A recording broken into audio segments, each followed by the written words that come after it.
भैया देखा है हर सावन निकचान बा और धाने का लगवाई माती ब्या,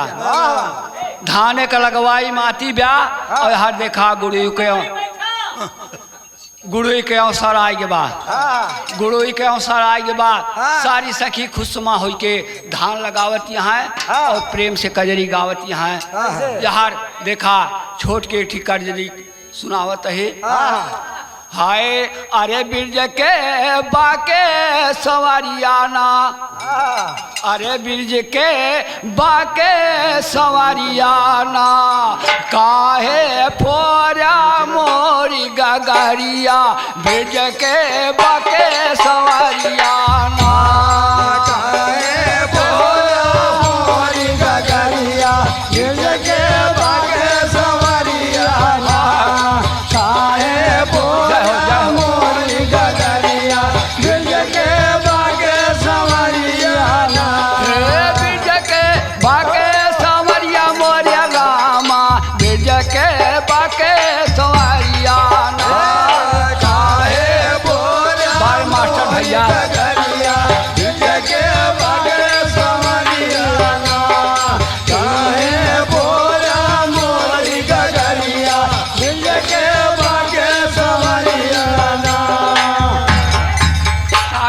बेहाल हो जाती हैं, सारी सखी बेहाल हो जाती हैं जब कन्हैया चला जाता है। लेकिन कहती हैं भैया तुम तो ढोटा नंद बाबा के, तुम हो ढोटा नंद हो के, तुम हो ढोटा नंद बाबा के, हम बिच भवन गुजरिया ना,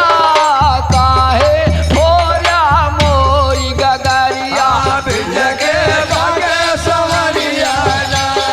काहे फोरा मोरी गगरिया, बिरज के बाके सवारियाना, बिरज के जय हो भैया बाबा लगाए रहा सखी लोग सवारियाना, काहे फोरा मोरी गगरिया, बिरज के बाके सवारियाना। हे जतने तू कजरी गौब्या और जतने मास्टर हारमोनिया बजाई हैं उतने सखी यार पारे भैया के धान लगाए दी हैं, पारे भैया के धान लगाए दी हैं। लेकिन कहती हैं अरे सर के दही छीन के खाया, सिर के दही छीन के खाया, सिर के दही छीन के खाया,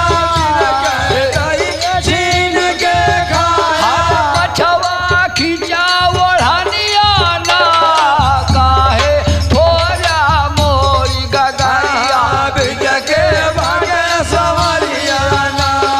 काहे फोरा मोरी गगरिया, बिरज के बाके सवारियाना,